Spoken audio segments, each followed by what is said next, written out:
부동산만 보자면 이래요. 4.10 결과로 인해서 if 여대 야소가 되게 되면은 5만 가지 부동산 부양 정책이 있을 거라고 시장이 생각을 하고 있습니다. 앞서 제가 설명한 부양 정책들이 다 그런 내용들이고, 여기 나오지 않은 것들도 막 이렇게 쭈르륵 나올 수도 있고, 아니면 진짜 정반대로 여대 야소가 됐지만 그럼에도 불구하고 발표된 정책들에 대한 현실성을 문제로 안 할 수도 있죠. 그치만 전체적으로는 해줄 걸로 생각을 하는 것 같습니다. 근데 if 여소야대가 되면은 그러면 야당의 부동산 정책들이 뭐가 있냐를 생각해 보면은 철도 지하밖에 없어.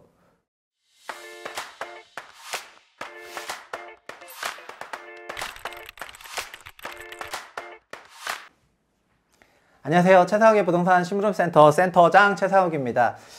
선거와 부동산 이번엔 참 이상하다, 이런 제목인데요. 이게 갑자기 뭐 선거를 지향하는 그런 방송이 아니야, 유튜브의 조회수를 위해서 제가 정치를 손에 묻히겠다 이런 건 아닙니다. 근데 총선 전에 어쨌든 여당과 야당이라고 할 수 있는 그 두 거대 정당에서 여러 대책들이 나왔기 때문에 가시기 전에 한번 이렇게 살펴보고 가시라는 그런 측면에서 좀 정리해봤습니다. 근데 최근에는 좀 그런 분위기가 있어서 이번 선거는 부동산 선거는 아닌 것 같은 그런 느낌이 들면서도 좀 그런데, 최근에 나오는 언론 기사들은 여러 부동산 공약들이 좀 쏟아지고 있긴 하거든요. 쏟아지고 있는데 기존 사업도 좀 안 되는데 막 쏟아지다 보니까 뭐 그런 돈이 있냐, 뭐 이런 게 가능하냐, 그런 형태의 기사들이 없지는 않은 것 같습니다. 첫 번째는 뭐냐면은 이제 과거 그 총선을 노렸는지 아닌지 정확히 할 수 없지만 올해 나왔던 부동산 대책들을 보시면 가장 대표적인 게 GTX DEF 노선입니다. 지금 뭐 기억도 못 하실 수가 있어요. 저는 근데 GTX-A를 타봤습니다. GTX-A 그 자체는 매우 빠르지만 GTX-역에 가는 게 어려울 뿐이에요. 그쵸? 어쨌든 GTX 속도 자체는 매우 스피디해. 그래서 그게 여러 가지 생각이 좀 들긴 했는데요. 참고로 그러니까 우리나라 교통체제는 일본과 종종 많이 비교가 되는데, 일본의 교통체계랑 우리나라 교통체계는 굉장히 많은 차이점이 있습니다. 그러니까는 일본은 그 야마노테선이라고 하는 도쿄를 순항하는 노선까지는 시내를 매우 촘촘하게 시내선으로 돕고, 그 다음에 그 외부를 약간 고속으로, JR이라고 하는 고속으로 이렇게 하거든요. 근데 한국은 그냥 1호선이 소위 병점이라든가 그 밑에까지 이제 그 시내랑 외곽을 계속해서 관통하니까, 그러니까 광역으로 갈 때는 좀 빨리 가주고 시내는 촘촘하게 가줘야 되는데, 우리는 같은 노선이 계속해서 왔다 갔다 하다 보니까 연장길이 문제가 아니라 운영에 그런 게 다른 것 같아요. 근데 이런 GTX는 그런 부분에서 한국에 어떻게 보면 혁신을 갖고 올 수 있는 요인이긴 하죠. 왜냐면 수서에서 동탄까지는 이제 되게 빨리 갈 거 아니에요. 그러니까 수서까지는 어쨌든 시내 교통망이라고 한다면은 수서에서 갈아타서 동탄까지는 되게 빨리 갈 수가 있는데, 중요한 거는 수서에서 그 갈아타기 위한 그 플랫폼까지 가는 그 과정, 그리고 동탄에서 내려서 동탄 주변 역세권들이 동탄역에 인접해서 개발되어 있는지 등등을 봤을 때 우리는 약간 미국이랑 일본을 좀 짬뽕시켜 놓은 것 같은 그런 디자인이긴 한데, 여튼 GTX DEF 노선이 있습니다. 그래서 이게 한번 발표가 됐었고, 요즘은 GTX DEF 노선 얘기하는 사람이 별로 없어졌어요. 두 번째는 철도 지하화. 이거는 여당, 야당 둘 다 발표를 했어요. 철도를 지하화하겠다. 국민의힘에서는 경기 수원 성균관대, 영등포에서 용산, 대전에서 이런 철도 지하화 하겠다 이런 발표했고, 그리고 1시간 생활권 다 하겠다고 했고요. 더불어민주당도 똑같이 전국 철도 지하화를 발표했습니다. 원래 더불어민주당이 부동산 공약 거의 안 내지 않습니까? 안 내는데 어쨌든 도시철도 2, 3, 4, 7, 8호선 지하화, A, B, C 노선 지하화. 이건데 A, B, C 노선은 이미 지하에 있는데 뭘 더 지하하겠다는 거야? 그러니까 이게 대심도 4, 50m를 팠는데 더 지하로 내려가나요? 해저 이말린가? 어쨌든 이거에 대해서 지금 정리하면서 저도 약간 좀 충격을 받았는데, 어쨌든 이건 이미 지하입니다. 여러분, GTX는 지상으로 날아다니는 그런 노선이 아니에요. 다 이미 땅속에 있어! 그러니까 대심도라고 불리는 거죠. 근데 어쨌든 한국인의 지하 사랑은 정말 어마어마한 것 같습니다. 그래서 저 요즘 느끼는 건데, 강남역 내려서 그 위에 걸어다니는 사람보다 잠실역 지하에 걸어다니는 사람이 훨씬 많거든요. 제가 볼 때 한 5배는 많은 것 같아요. 그래서 우리는 이런 왜 이렇게 지하 사랑을 하나. 개인적으로 원래 한국인들은 예로부터 그늘을 좋아했다는 말이 있었거든요. 근데 그것 때문에 지금 지하를 가는 건가? 어쨌든 그렇습니다. 이게 두 번째 공약이고요. 세 번째는 110 부동산 대책, 올해 낸 건데, 110 부동산 대책도 선거용 대책이냐라면은 그런 뉘앙스가 있어서 제가 이건 대놓고 조금 그런 대책이 아니었나라고 해석을 했는데, 120 부동산 대책의 핵심은 도심에 주택 공급하기 위해서는 재건축 아파트 안전진단 없이 하겠다라고 했는데 안전진단 없는 건 아니죠. 그래서 이번에 5차 회의 때 막 난리가 났습니다. 안전진단 없는 게 아니지 않소? 안전진단 하는 거지 않소? 막 이렇게 회의를 했었는데 안전진단을 통과해야 추진이 만들고 이렇게 하는 게 아니라 안전진단을 병행해서 만들 수가 있으니까 미리미리 추진이 만들어라 해서 도정법 개정하겠다. 이 내용이 주된 내용 되겠습니다. 도심 공급 확대하겠다는 그런 내용 되겠고요. 네 번째가 그린벨트 해제하겠다라는 게 있습니다. 그린벨트를 해제해가지고 이게 각 광역시를 둘러싸고 있는 그린벨트 구간을 표시하고 있는 건데요. 그 전체 면적이 거의 3,800제곱킬로미터니까 서울이 600제곱킬로미터거든요. 근데 서울 주변을 둘러싸고 있는 그린벨트는 사실 다 산이야. 근데 그런 거를 해제해가지고 여러 가지 도시 개발을 할 수 있도록 하겠다고 하면서 이것도 이제 막 정책 발표를 했고요. 다섯 번째는 서울시도 화답을 했죠. 갑자기 용산 국제업무지구 10년 만에 재추진 이렇게 딱 죽겠다 딱 이렇게 발표를 했습니다. 일단 그 오세훈 서울시장은 과거에도 한강 르네상스 사업을 했었는데 2004년, 2006년부터 있었던 그런 용산 국제업무지구 개발 사업이 1차 사업을 하다가 멈췄잖아요. 그리고 나서 지금 2차 사업을 하겠다는 거고 이거는 아마도 서울시는 그 뉴욕에 있는 허드슨 야드 프로젝트를 모티프로 삼아서 민간 시행사를 껴들여 가지고 하겠다라고 생각하는 것 같은데 제가 약간 사업성 분석을 개략적으로 했죠. 여기 들어갈 오피스가 너무 적다. 오피스 임차료가 너무 높아가지고 그 돈을 소화하기에는 너무 작다 이런 말을 했는데 어쨌든 청사진은 뭐 이렇게 나오는 거니까 그래서 이런 이미지는 매우 강력하거든요. 이거를 재추진하겠다라고 했습니다. 이게 끝이 아니에요. 노후계획도시 시행령, 이 노후계획도시법은 작년에 여야가 합의했는데 이 시행령을 연초에 입법 예고하면서 이 적용지를 50곳에서 108곳으로 늘렸거든요.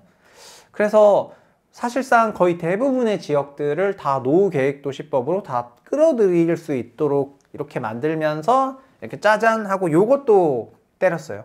그러니까는 재건축 빨리 하고 싶으면은 노후계획도시법 통과된 거 좀 이제 속도를 올리고 싶은데 그런 거에 대해 가지고 시행령 만들어 가지고 노후계획도시 안 들어간 지역도 노후계획도시 지역으로 다 넣어줄 테니까 라고 되게 우호적으로 나온 거죠. 그러니까 이런 형태의 정책들이 다 부동산 정책들이라고 볼 수 있는 거예요. 일곱 번째는 바로 직전에 공시가격 현실화를 폐지한다고 했던 거죠. 이 공시가 현실화 폐지한다는 거는 공시가 현실화 로드맵이 전 정권 때 있었거든요. 근데 이건 제가 영상으로 다 말씀드렸지만 전 정권 때 있었던 공시가격 로드맵은 시세와 공시가격을 90%까지 가고 공시가격 곱하기 공정비율을 100%까지 가는 건데 작년에 공시가격이 18% 빠졌고 공정비율은 100%에서 지금 60으로 빠졌거든요. 그러면 이게 0.8이고 이게 0.6이니까 68 곱하면 68, 48. 현재 시세의 절반도 안 돼요. 그래서 공시가격이 이미 현실화가 되겠다는 것은 벌써 다 폐지된 상태인데 이미 다 폐지된 상태인데도 불구하고 공시가 현실화를 폐지하겠다. 그러니까 이거는 모르겠는데 어쨌든 공시가 현실화는 이미 다 폐지됐습니다. 왜냐면 공정시장 가액 비율이라는 MB의 기가 막힌 발명품으로 인해 가지고 공시가격이 시세에 아무리 붙어있다 하더라도 60으로 낮춰버리면은 그거 100%입니까? 60%지? 그냥 그렇게 된 겁니다. 그래서 공시가격 현실화 폐지도 바로 얼마 전에 있었어요. 그리고 말하지 않아도 아는 정책들이 뭐냐면 정부가 부동산 규제 완화하겠다 대놓고 말을 하진 않았지만은 지금 발표했던 것 중에 안 된 것들이 많거든요. 가장 대표적인 게 취득세 중과 완화하겠다는 겁니다. 이 취득세를 완화하겠다는 거는 지금 부동산 카페와 소위 부동산 투자자들이 몰려있는 커뮤니티에서는 엄청난 쟁점이에요. 4.10 총선은 취득세를 위한 총선처럼 해석을 하시더라고. 그러니까 국민의힘이 다수당이 되면은 취득세 무조건 낮춰준다. 이런 생각들을 하고 있습니다. 정부는 취득세를 어떻게 낮출지에 대해서는 벌써 그 과거에 한 차례 발표를 했었는데 2주택 조정지역은 1에서 3%, 현재 조정지역이 없죠. 투기과열지역밖에 없으니까. 3주택은 10에서 6%, 이거는 8에서 4%, 법인이나 4주택 이상은 6% 낮추겠다 했는데 이것도 높다, 더 낮춰달라 이런 게 지금 부동산 투자 카페 커뮤니티의 주된 요청이거든요. 국민의힘에서 대놓고 취득세를 이거보다 더 낮추겠다 말은 한 적 없지만은 시장에서는 되게 이런 걸 기대를 많이 하고 있다는 거예요. 규제를 풀어주기를. 그리고 다른 말로는 뭔진 모르겠지만 오버롤하게 그냥 부양해라. 그냥 전반적으로 다 부양해주는 그런 정책이 나오기를 되게 바라는 그런 상황이 되겠습니다. 근데 이걸 보면 참 웃긴 게 이건 2020년 뉴스인데 예전에는 세금을 뭐 올리고 내추고 막 이런다 하더라도 부동산 시장 못 잡는다 뭐 이렇게 했었거든요. 그러니까 세금으로 부동산 못 잡는다 뭐 하수냐 막 이렇게 얘기했는데 요즘은 세금 낮춰줘라 부동산 시장 부양하게 이렇게 얘기하는 거 보니까 그냥 논리라는 거는 모자이크처럼 그냥 갖다 쓰는 거예요, 우리나라에서는. 그래서 막 진지하게 생각할 필요가 없어요. 큰 방향성 측면에서 정부 여당이 다수당이 됐을 때는 규제가 풀린다 이렇게 생각을 하는 게 지금 시장 컨센이고, 소위 민주당이 다수당이 됐을 때는 어떻게 될지는 이제 지켜봐야 되겠죠. 근데 지금 총선인데 좀 특징은 대통령이 최근 들어서 민생 간담회를 되게 많이 하고 있는데, 원래 총선이라는 거는 국회의원을 고르는 거기 때문에 대선이 아니잖아요. 그래서 국회의원을 고르는 거니까 국회의원들이 대책들을 말해야지 되거든요.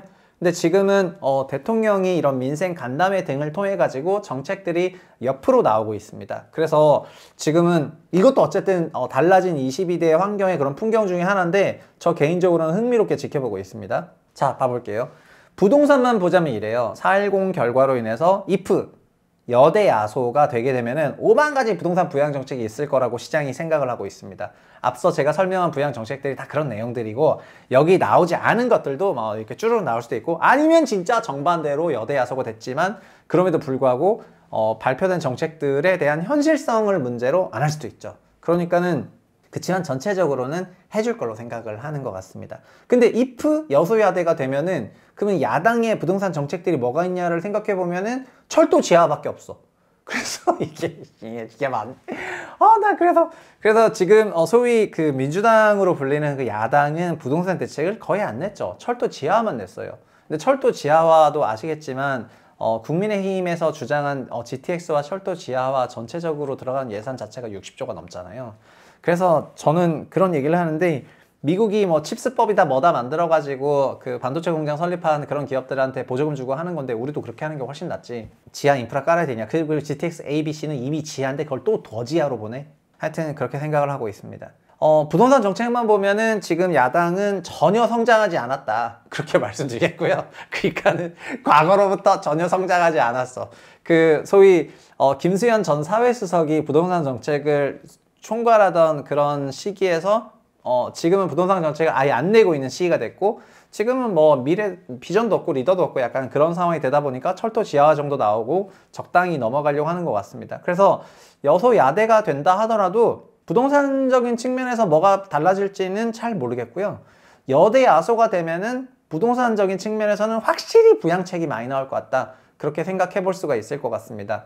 저희는 뭐 다 같이 그 선거 결과를 지켜보면 되겠고요. 그리고 선거 이후에도 아마 끝나고 나면은 정말 시장이 여러 가지 정책들로 인해서 달라질 수밖에 없어서 선거를 예민하게 지켜볼 수밖에 없는 그런 입장이고 또 그런 채널인데, 4.10 총선 이후에도 부동산 시장에 여러 가지 중요한 정책들이 나올 때마다 또 가장 분석적으로 또 깊게 인덱스한 그런 분석을 계속해서 영상 업로드 하겠습니다. 들어주셔서 감사합니다. 최부심이었습니다.